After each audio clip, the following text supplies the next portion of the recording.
குறைந்த விலை நிறைந்த தரம் தங்கள் தேவைகள் அனைத்தும் ஒரே இடத்தில் ஜெயச்சந்திரன். எல்லாத்தையும் நொடியோட விட்டுடுது.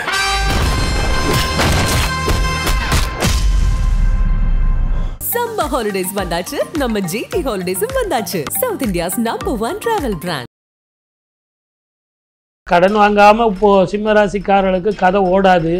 ஏற்கனவே வந்துட்டு இருக்கிற வருமானமும் குறையும். ஏற்கனவே வர வேண்டியதும் இந்த திருமண வாழ்க்கையில் உங்களுக்கு என்ன பிரச்சனைனா செவ்வாய் தோஷம், நாகதோஷம், ராகுதோஷம் இதெல்லாம் விட சூரிய நமஸ்காரம் செய்யணும், சூரிய காயத்ரி சொல்லணும். எவ்வளோக்கு எவ்வளோ சூரிய மந்திரம் சொல்றீங்களோ, சூரியனது ஒளியை நீங்கள் வாங்கிக்கிறீங்களோ. 2ஆம் இடத்துல இருக்கிற கேது ஜென்மத்துக்கு மாறுறார். அதே மாதிரி உங்களுக்கு 7ஆம் இடத்துல ராகு இருக்கிறதுனால மிக கவனமாக இருக்கும்.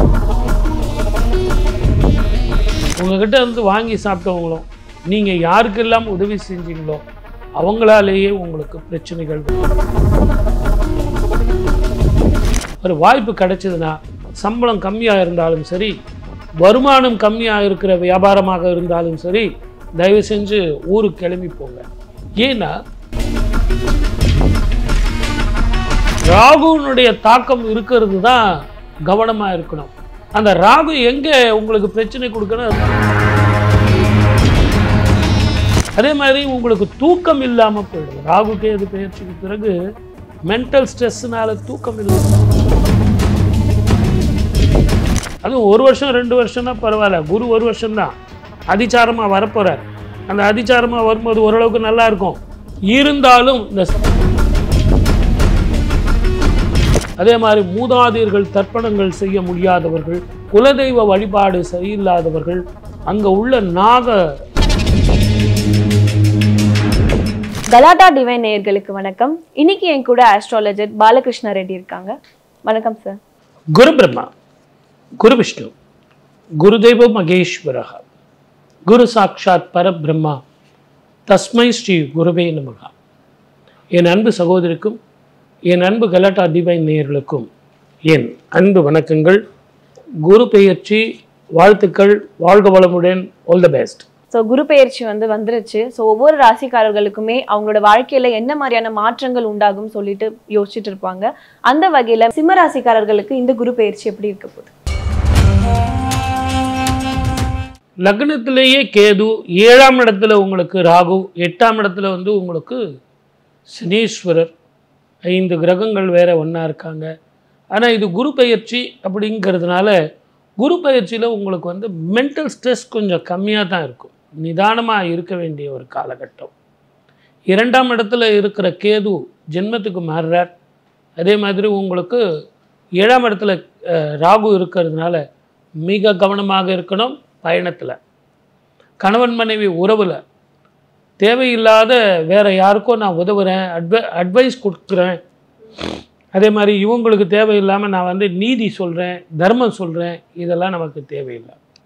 இந்த காலகட்டம் சிம்ம ராசிக்காரர்களுக்கு ஒரு வைப்ரண்ட் காலமாக இருக்கும். உங்ககிட்ட வாங்கி சாப்பிட்டவங்களும் நீங்கள் யாருக்கெல்லாம் உதவி செஞ்சீங்களோ அவங்களாலேயே உங்களுக்கு பிரச்சனைகள் வரத்தான் செய்யும். புதிய வாய்ப்புகள் உங்களுக்கு வெளிநாடோ வெளி மாநிலமோ வெளி ஊரோ போகிறதுக்கு உங்களுக்கு ஒரு வாய்ப்பு கிடைச்சதுன்னா, சம்பளம் கம்மியாக இருந்தாலும் சரி, வருமானம் கம்மியாக இருக்கிற வியாபாரமாக இருந்தாலும் சரி, தயவு செஞ்சு ஊருக்கு கிளம்பி போங்க. ஏன்னா உங்களை பொறுத்த வரைக்கும் இடமாற்றம் மன நிம்மதியை கொடுக்கும், சந்தோஷத்தை கொடுக்கும். இரவில் ரொம்ப நேரம் கண்ணு முழிக்கிறத கொஞ்சம் விட்டுடுங்க. அதே நேரத்தில் எவ்வளோக்கு எவ்வளோ தூங்குறீங்களோ அவ்வளோக்கு எவ்வளோ உங்களுக்கு ஆரோக்கியம் வரும். ஆரோக்கியம் பாஸ்கரம். ஆகவே சூரிய நமஸ்காரம் செய்யணும், சூரிய காயத்ரி சொல்லணும். எவ்வளோக்கு எவ்வளோ சூரிய மந்திரம் சொல்கிறீங்களோ, சூரியனது ஒளியை நீங்கள் வாங்கிக்கிறீங்களோ, மனம் தெளிவாக இருக்கும். அன்புக்கும் பாசத்துக்கும் கட்டுப்பட்டு உங்களை நீங்கள் இழந்துடாதீங்க. இந்த 2 வருஷம் உங்களுக்கு அனுபவ காலமாகத்தான் இருக்கும். தொடர்ந்து திருமண தடைகள் நம்ம சிம்மராசிக்கு ஏற்படுதுன்னா இப்போ திருமணத்தை பற்றி அவங்க யோசிக்கலாம். கண்டிப்பாக உண்டு. ஏன்னா உங்களை பொறுத்த வரைக்கும் இந்த திருமண வாழ்க்கை நல்லபடியாக அமையும். அந்த திருமண வாழ்க்கையில் உங்களுக்கு என்ன பிரச்சனைனா செவ்வாய் தோஷம், நாகதோஷம், ராகுதோஷம் இதெல்லாம் விட அந்த ராகுனுடைய தாக்கம் இருக்கிறது தான் கவனமாக இருக்கணும். அந்த ராகு எங்கே உங்களுக்கு பிரச்சனை கொடுக்கணும், ஸ்லிப் ஆஃப் த டங். அது அப்படி ஏதாவது ஒரு வார்த்தை தான், அது திருவார்த்தையாக இருக்கும். குடும்பத்தில் அதில் இருந்து நிம்மதி போயிடும். அதே மாதிரி உங்களுக்கு தூக்கம் இல்லாமல் போயிடும். ராகு கேது பெயர்ச்சிக்கு பிறகு மென்டல் ஸ்ட்ரெஸ்ஸுனால தூக்கம் இல்லாமல் போயிடும். கொஞ்சம் பொறுமையாக இருக்க வேண்டிய காலம். உங்கள் காலகட்டத்தில் உங்களுக்கு யாருக்காவது பணம் கொடுக்கணும், இல்லை ஜாமீன் கையெழுத்து போடணும், வட்டி வியாபாரம் பண்ணணும், இதெல்லாம் இப்போ வேண்டாம். நிதானமாக போக வேண்டிய காலம். ஏதோ ஒரு 2 ரூபா கிடைக்கும் சார், நான் ஏதோ ஒரு தொழில் பண்ணால் குடும்பத்துக்கு ஆகுமே அப்படின்னா கூட வேண்டாம். உங்கள் வேலை என்னவோ அதை வண்டி பாருங்க. கடன் வாங்கலாமா, இல்லை மீட்ட கடனை கொடுத்துட்டா மறுபடியும் கடன் வாங்காமல் இருக்க முடியுமா? இது ஒரு நல்ல கேள்வி தான். கடன் வாங்காமல் இப்போது சிம்ம ராசிக்காரர்களுக்கு கதை ஓடாது. ஏற்கனவே வந்துட்டு இருக்கிற வருமானமும் குறையும், ஏற்கனவே வர வேண்டியதும் தடைப்பட்டு போகும். ஆகவே கொஞ்சம் கடன் வாங்கத்தான் செய்யணும். ஆனால் அந்த இஎம்ஐ கட்டுற அளவுக்கு நமக்கு பவர் இருக்கான்னு தெரிஞ்சு நீங்கள் கடன் வாங்குங்க. இல்லைன்னா ரொம்ப கஷ்டமாக இருக்கும். அதுவும் 1 வருஷம் 2 வருஷம்னா பரவாயில்ல. குரு 1 வருஷம்தான் அதிச்சாரமாக வரப்போகிறார். அந்த அதிச்சாரமாக வரும்போது ஓரளவுக்கு நல்லாயிருக்கும். இருந்தாலும் இந்த சனீஸ்வரர் உங்களுக்கு அஷ்டம பிரச்சனையை கொடுத்துருவார். அஷ்டம சனியாக இருந்து உங்களுக்கு வழி நடத்த போகிறார். 7ஆம் இடத்துல ராகு கேது, 7ஆம் இடத்துல ராகுவும் ஜென்மத்தில் கேதுவும். ஆகவே மிக கவனமாக இருக்கணும். நாம் உண்டு, நம்ம வேலை உண்டு. அப்படி இருந்தால் இந்த காலகட்டம் நல்லாயிருக்கும். பரிகாரங்கள் என்னவா இருக்கும் ஐயா? சூரிய நமஸ்காரம். அதுலேயும் ஒரு அற்புதமான கோவில் நான் உங்களுக்கு சொல்கிறேன். சென்னையில், தமிழ்நாட்டில் சென்னையில் ஒரு கிராமத்துக்கு பேர் ஞாயிறுன்னு பேர். இது வரைக்கும் நீங்கள் கேள்விப்பட்டிருப்பீங்களான்னு எனக்கு தெரியல. ஒரு ஊருக்கு பேர் எங்கன்னா ஞாயிறுன்னு இருக்குமா? ஆனால் ஞாயிறுன்னு ஒரு ஊரே இருக்குது. சென்னைக்கு பக்கத்துலேயே, சிட்டிக்கு பக்கத்துலேயே இருக்குது. ஞாயிறுங்கிற கிராமம் அந்த சூரியன் அது பெயர் பெற்ற கிராமம். அங்கே சூரிய நாராயணர் திருக்கோவில்னு இருக்குது. சூரிய நாராயணர், அவருக்கு பட்டமே அப்படி. நாராயண பட்டம் பெற்ற ஒரே கிரகம் சூரியன் மட்டும்தான். சனி கூட ஈஸ்வர பட்டம் பெற்றவர். இங்கே சூரியன் நாராயண பட்டம் பெற்றவர். அப்படிப்பட்ட அந்த கோவிலுக்கு போயிட்டு சுவாமிக்கு அபிஷேகமும் அர்ச்சனையும் பண்ணி கோதுமை தானம் செய்தால், கோதுமை பண்டம் தானம் செய்தால் அற்புதமான பலன் கிடைக்கும்.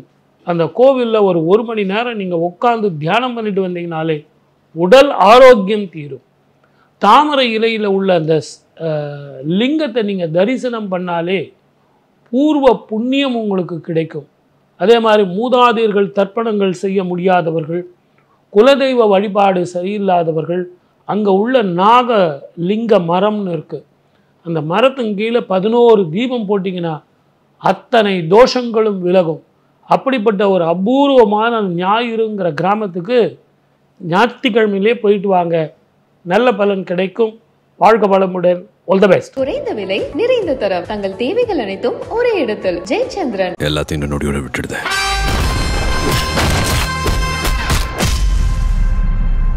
சம்மர் ஹாலிடேஸ் வந்தாச்சு, நம்ம ஜிடி ஹாலிடேஸும் வந்தாச்சு. South India's number 1 travel brand.